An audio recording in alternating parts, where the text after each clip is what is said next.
Ambassador Hyun stepped into the massive Galactic Council station for the first time. The floating corridors stretched endlessly in all directions, filled with beings from across the galaxy. Purple-skinned Altarians floated past him, their tentacles waving in greeting.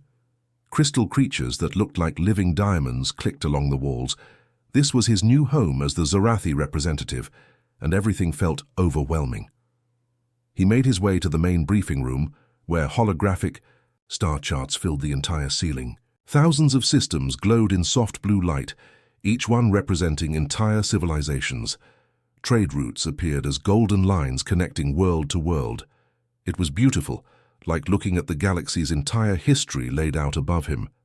But one system caught his eye immediately. Unlike the others, this one pulsed with angry red warning symbols. Strange markings surrounded it that he had never seen in all his years of diplomatic training. Sol System.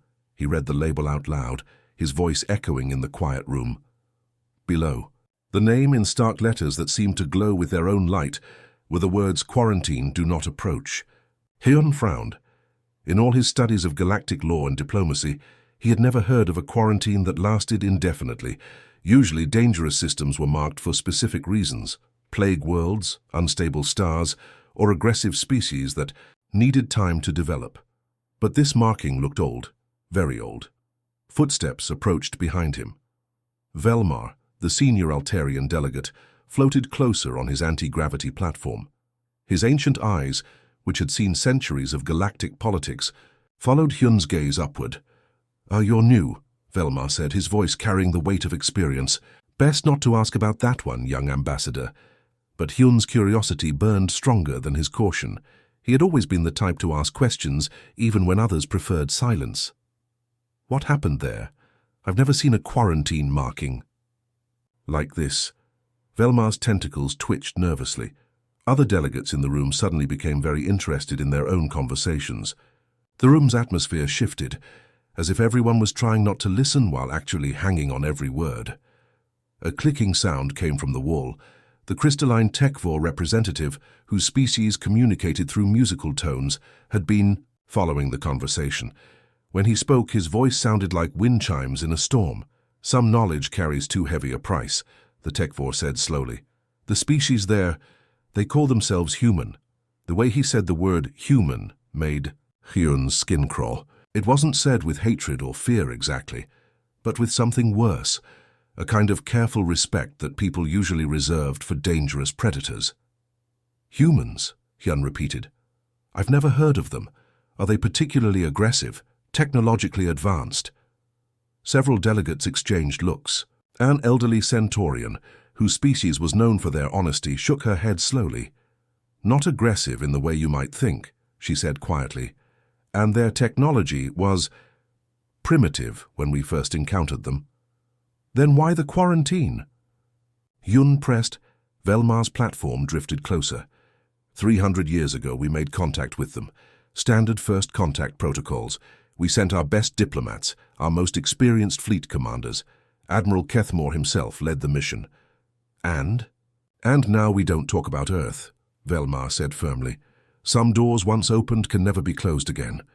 The Techvor clicked again, more urgently this time. The Admiral returned changed. His entire crew changed. They spoke of things that made no sense. Impossible things. Hyun looked around the room. Every delegate who had been listening was now staring at their feet or suddenly finding other places to be. The few who remained looked uncomfortable, as if the conversation itself was dangerous. "But surely the records," Hyun began. "The records are sealed," Velmar interrupted, "by unanimous council vote, the highest security classification we have." "Young ambassador," the Centaurian delegate said gently, "there are some species in this galaxy that we trade with. Some we negotiate with, some we even fight with. But there is only one species that we have all agreed, without exception, to leave completely alone." She pointed at the red warning symbol above them. "The humans earned that quarantine not through conquest or threats, but through something far more dangerous. They earned our respect and our fear." As Hyun stared up at the pulsing red warning, he realized that his first day as a galactic diplomat had just become much more complicated than he had expected. the warnings from the senior delegates only, made Hyun more determined to find answers. For 3 days, he walked the station's corridors thinking about that red warning symbol and the fear he had seen in ancient eyes. Sleep came poorly, filled with dreams of empty space and mysterious quarantine signs. On the 4th day, he found his answer in the most unlikely place, the station's research library. Researcher Nari, a young Centaurian with kind eyes and gentle manners, was organizing data files when Hyun approached her workstation. "You're the new Zorathi ambassador," she said, looking up from her holographic displays. "I heard about your questions regarding the Sol system." Hyun nodded carefully. "Everyone seems afraid to even mention it." Nari glanced around the empty library, then leaned closer. "My grandfather was part of the original contact mission. He never spoke about it, but before he died, he gave me his personal access codes, said someday someone would need to know the truth." Her fingers danced across the control panel, entering a series of complex commands. The official records are sealed, but research files often contain copies of data that administrators forget about. The holographic display flickered, then filled, with fragments of text and corrupted video files. Most were labeled with warning symbols that Hyun had never seen before. "These are Admiral Kethmore's personal logs," Nari whispered. "The expedition that changed everything." The first entry made Hyun's heart race with excitement. Finally, some answers. Day 1. Initial contact successful. The humans appear curious but cautious. Their leader, a female named June, seems intelligent despite their primitive technology. First cultural exchange scheduled for tomorrow. Hyun read on, fascinated. The early logs painted a picture of a typical first contact scenario. The humans seemed friendly, eager to learn, and completely outmatched by the Galactic Fleet's superior technology. Day 5. Humans demonstrate remarkable adaptability. They've already begun incorporating our basic scientific concepts into their own frameworks. Recommend accelerated integration timeline. Day 12. Cultural exchange proceeding smoothly. Human leader June asks many questions about our government structure and military organization. Intelligence suggests they pose no threat to galactic stability. Nari scrolled through dozens of similar entries. Everything seemed normal, even routine. The kind of contact mission that happened dozens of times every year across the galaxy. Then the tone began to change. Day 18. Minor disagreement with human leadership regarding resource allocation on their world. Standard negotiation protocols. Initiated. Expect resolution within standard time frame. Day 22. Humans rejected our protection offer. This is unusual but not unprecedented. Admiral Kethmore has authorized limited pressure tactics to encourage cooperation. Hyun felt a chill run down his spine. He had studied enough galactic history to know what limited pressure tactics usually meant. Day 25. Encountered unexpected resistance to our peacekeeping operations. Human military forces lack advanced weapons but display unusual tactical coordination. Casualties minimal on both sides. The next few entries were partially corrupted, but what remained painted a picture of escalating conflict. The humans, it seemed, had not simply accepted the Galactic Fleet's protection, as most species did. Day 31. Situation deteriorating rapidly. Humans employing unconventional warfare techniques. They've somehow acquired several of our communication devices. Security breach under investigation. Day 35. Human leader June captured during negotiation. Meeting. Expect resistance to collapse within days. Standard pacification protocols in effect. Nari pointed to the next entry with a trembling finger. This is where it gets strange. Day 38. June remains in custody, but resistance has not decreased. If anything, human forces seem more organized than before. Investigating possible secondary leadership structure. Day 41. Impossible situation developing. Captured human leader appears to be coordinating resistance activities from her cell. How security experts cannot explain how she's communicating with outside forces. Hyun leaned closer to the screen. The handwriting in the logs was becoming more erratic, as if written in haste or under stress. Day 44. Human forces have adapted to our weapon signatures. They're using modified versions of their own technology, in ways our tactical computers cannot predict, requesting reinforcements. Day 46. Reinforcements captured or converted. Repeat. Human forces have somehow convinced 2 of our cruiser crews to defect. This violates all known protocols for species integration. The final entry made both Hyun and Nari gasp audibly. Day 47. They don't stop. By the void, they just don't stop. We captured their leader, June, but she's still organizing resistance from her cell. She's teaching other prisoners our own tactical procedures. They're learning faster than we can adapt, requesting immediate evacuation. They're learning too fast. Below the text, Nari found the mission summary that chilled them both to the bone. Final report. Admiral Keth Moore's expedition, 10,000 vessels deployed. Casualties, 7,847 ships lost or compromised. Personnel, 250,000 missing, presumed converted. Survivors, 3 vessels, 847 crew members. Recommendation, immediate quarantine of Sol system. No further contact authorized. In the silence that followed, Hyun realized that the humans hadn't been conquered or destroyed. They had done something far worse. They had won without really fighting, simply by being themselves. The coordinates Nari had given him led Hyun to the edge of civilized space, where broken dreams and forgotten warriors went to disappear.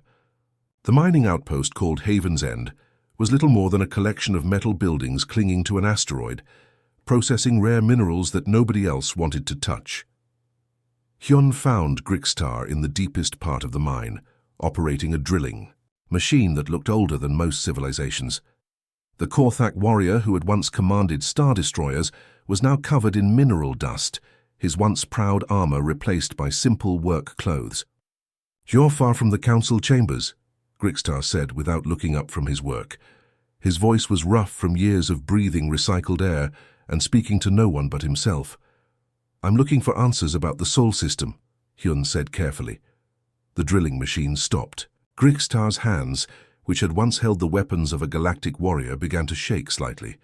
300 years, he whispered. 300 years, and I still wake up screaming. He finally turned to face Hyun, and the ambassador saw eyes that had witnessed something beyond normal warfare.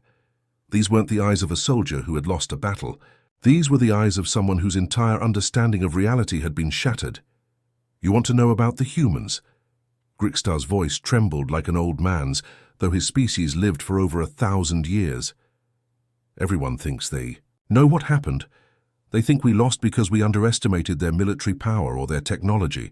He led Hyun to a small shelter where he lived alone, surrounded by nothing but basic necessities. No decorations, no memories, no connections to his past life.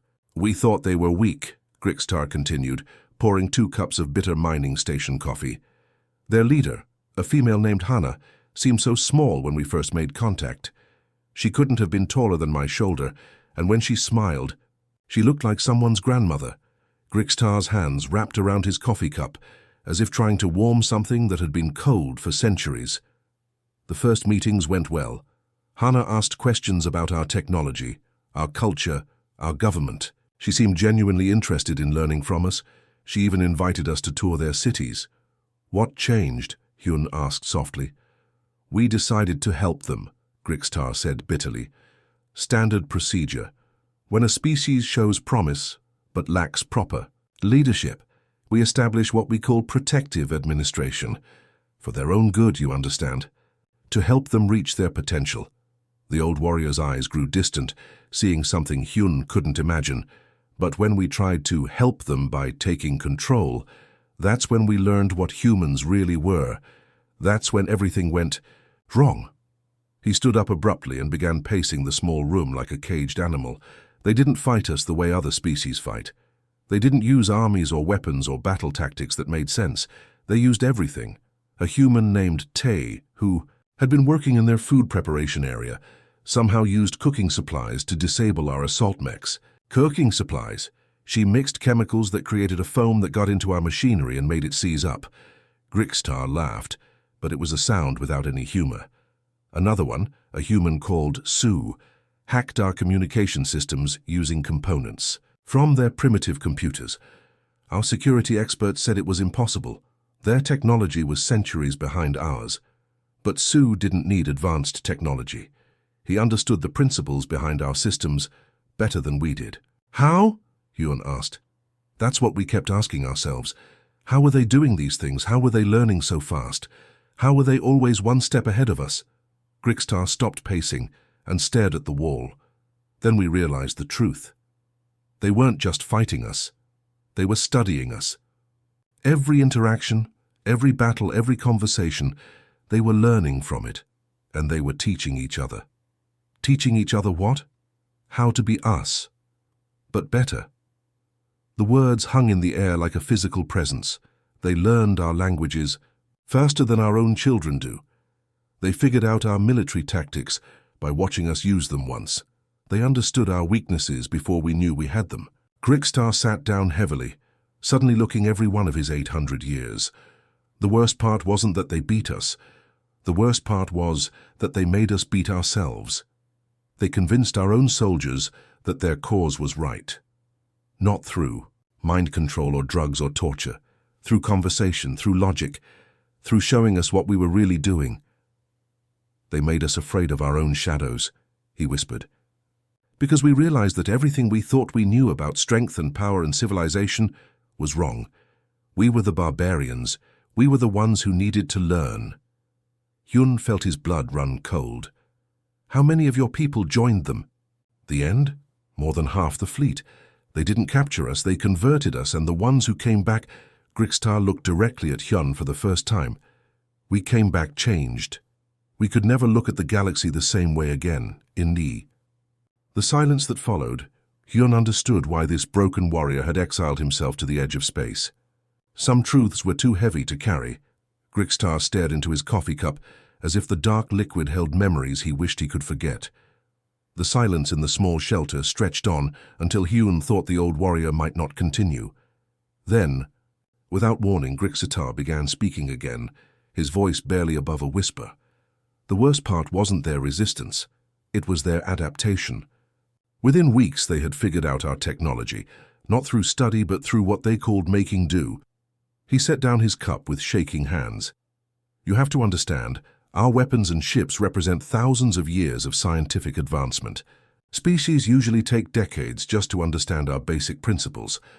But humans, they looked at our equipment like it was a puzzle that just needed the right approach. Grikstar stood and walked to a small window that looked out into the endless darkness of space. I watched a human mechanic named Day take apart one of our energy rifles, using nothing but tools from their workshop. Not because he understood the quantum mechanics involved, but because he could see how the pieces fit together. Within an hour, he had rebuilt it to work twice as efficiently. How is that possible? Hyun asked. That's what our scientists kept asking. How were they doing this? How were they improving our own technology? The answer was so simple it took us months to figure it out. Grikstar turned back to face Hyun, his expression haunted. They weren't trying to understand our science. They were trying to understand our problems. Every piece of technology we had was designed to solve specific issues. Humans just looked at those problems and found better solutions. The old warrior began pacing again, his movements restless and agitated. But the real breakthrough came when Commander Bin decided to visit our command ship. Not attack it, mind you. Visit it. Visit? Hyun repeated, confused. Our command ship was the most secure vessel in the fleet. Triple-layered shields, sensor arrays that could detect a single molecule, defensive systems that could stop an entire armada. It was impossible to infiltrate. Grikstar laughed, that horrible, humorless laugh again. But Commander Bin and his team didn't try to break through our defenses. They went around them. They hid in the maintenance shafts that connected different sections of the ship. Surely your security systems would have detected them. That's what we thought. But those shafts were designed for automated repair drones, not living beings. The temperature dropped to nearly absolute zero. There was no atmosphere. The radiation levels would have killed any known species within minutes. Grikstar's voice grew quieter, more disturbed. But humans aren't any known species, are they? They wore suits made from materials they had scavenged from our own damaged equipment. They moved through spaces barely wide enough for their bodies. They held their breath for periods that should have been impossible. For how long? 6 hours. 6 hours they traveled through our ship's circulatory system like some kind of virus. When they finally emerged in the command center, our officers thought they were ghosts. Hyun felt his skin crawl at the image. The dedication and endurance required for such a mission seemed almost inhuman. What did they do once they were inside? That's the part that still gives me nightmares, Grixtar said. They didn't sabotage anything. They didn't steal information. They didn't try to take control of the ship. He paused, staring at nothing. They introduced themselves to our crew. Commander Bin walked up to our communications officer and said, "Hello, I'm Bin. I'd like to talk to you about what we're doing here." Just talked? Just talked. But this human scientist named Jin was with them. Brilliant woman. She had spent weeks studying our culture, our history, our reasons for being there, and she began asking questions. Grixtar sat down heavily, his shoulders sagging. Questions like, "Why do you think your species has the right to make decisions? For ours? And what would you want if aliens came to your world and tried to help you whether you wanted it or not?" And your crew listened? Our crew started thinking. Really thinking, maybe for the first time in their lives. Jin didn't argue with them or try to convince them of anything. She just asked them to consider things from a different perspective. The old warrior's voice became thick with emotion. Within days, half our fleet was questioning the entire mission, not because the humans had brainwashed them or threatened them, but because they had been asked to think about what they were really doing. But the real nightmare. They didn't destroy us. By the end, we were fighting ourselves while they watched and learned. Brother against brother, ship against ship, all while the humans tried to mediate and find peaceful solutions. Grixtar looked directly at Hyun, his eyes filled with a pain that had lasted 3 centuries. That's when the council ordered the quarantine. Not to protect us from them, to protect them from us making the same mistake twice. Because we realized that if we ever made contact with humans again, we might all end up becoming human ourselves. And that, he whispered, terrified us more than any weapon ever could. The journey back to the Galactic Council station felt like traveling through a dream. Hyun's mind kept replaying Grixtar's words, trying to process the impossible story he had heard. How could a species be so dangerous simply by being reasonable? How could asking questions be more terrifying than any weapon? When his shuttle docked at the station 3 days later, Hyun noticed something different immediately.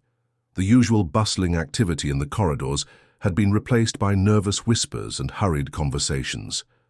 Delegates moved in small groups, their voices hushed, their expressions worried. He made his way to his quarters, planning to spend time organizing his thoughts and deciding what to do with the information he had gathered. The official records were sealed for good reason, but now he understood why. Some truths were too unsettling for general knowledge. As he settled at his desk to write his personal notes, Hyun found himself wondering about the humans. What were they doing now, 3 centuries after their first contact with galactic civilization? Had they developed space travel? Were they still on their single world, isolated and alone? The questions felt academic, distant. After all, they were quarantined. The Sol system was forbidden territory, marked with warnings that kept everyone away.